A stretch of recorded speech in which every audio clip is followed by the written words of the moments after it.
یہ ڈکی بھائی جو ہے نا، ڈکی بھائی کے وکلا یہ جتنے عثمان وغیرہ ہیں، ان سب سے پہلے جو ریمانڈ کنٹیسٹ کیا نا، وہ جس وکیل نے کیا اس کا نام ہے زین قریشی. زین قریشی صاحب سائبر کرائمز کے ایکسپرٹ وکیل گنے جاتے ہیں پاکستان میں. پاکستان سے باہر بھی ان کی فار فالوئنگ ہے، لیکن پاکستان میں بہت نامور ہیں. میں نے ان سے کوئی 2-2.5 گھنٹے کی اس پہ بحث کی کہ ڈکی بھائی کا کیس جو ہے آپ نے صرف ریمانڈ کنٹیسٹ کیا، پہلے دن آپ چلے گئے.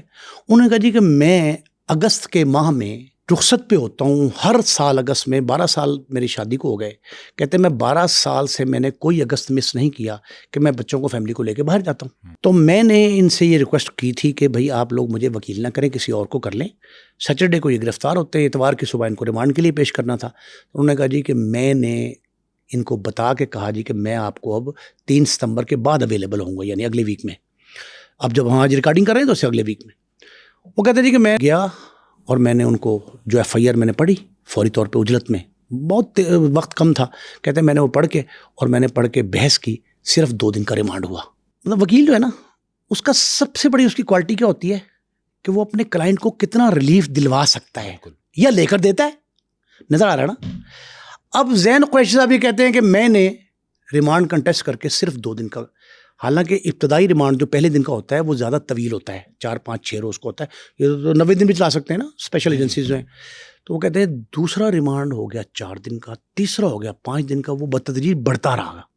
جب وہ بڑھتا رہا تو وکلا کو بھی یہ پریشانی ہوئی. میرا ذاتی خیال بھی یہ تھا، میں اپنے تجربے کی روشنی میں کہتا تھا کہ دوسرے ریمانڈ پہ شاید یہ جوڈیشل ہو جائیں گے اور ڈکی بھائی جو ہیں وہ اگلے 1 ہفتے 10 دن میں جو ہے وہ بیل کروا لیں گے، بیل آفٹر ریسٹ.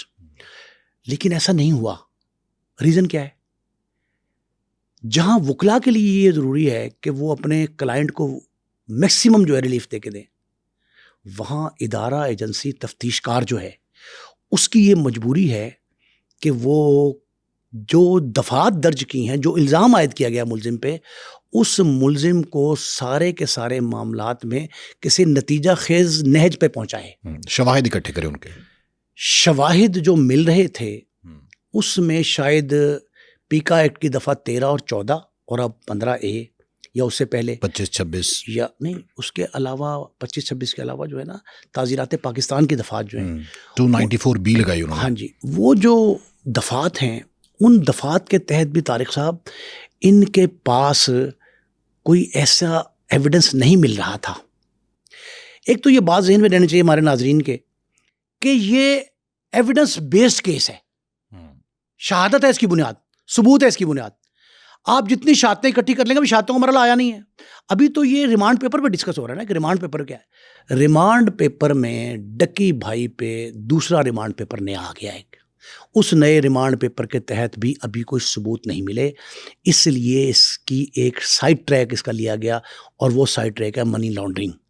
منی لانڈرنگ میں کافی نام آ جائیں گے، بہت سے ایسے خفیہ نام بھی آئیں گے، لیکن اس کا ڈکی بھائی کو نقصان ہو سکتا ہے، بہت سے لوگوں کو اس کا فائدہ ہوگا.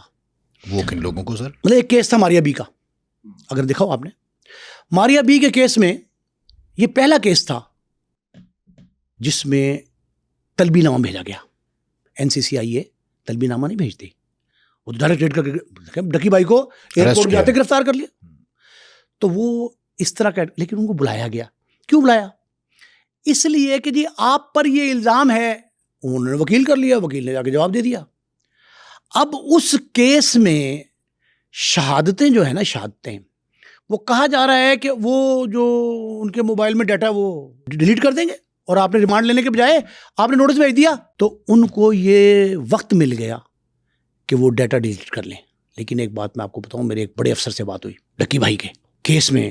NCCIA کا وہ افسر یہ کہتے ہیں کہ آپ سارا ڈیٹا ڈیلیٹ کر دیں اپنے موبائل کا، اپنے کمپیوٹر کا، اپنے لیپ ٹاپ کا، کوئی بھی آپ کے پاس گیجٹ ہے اس کا ڈیٹا ڈیلیٹ کریں. ہمارے پاس وہ سسٹم آ گئے ہیں کہ ہم وہ سارا ڈیٹا ریٹریو کر لیں گے. کہیں ایجنسی کے پاس پہلے ہوتا تھا نا، آپ کمپنی کو لکھتے تھے کہ یہ ڈیٹا فلاں تاریخ سے فلاں تاریخ تک چاہیے ہمیں. اب وہ کہتے ہیں کہ ہمارے پاس وہ سہولت موجود ہے، ہم وہ سارا ڈیٹا آپ ڈیلیٹ کر دیں.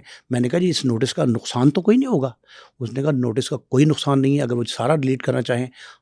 اب اسی طرح انہوں نے ڈکی بھائی سے 2 چیزیں برآمد کی، FIR میں لکھی ہیں.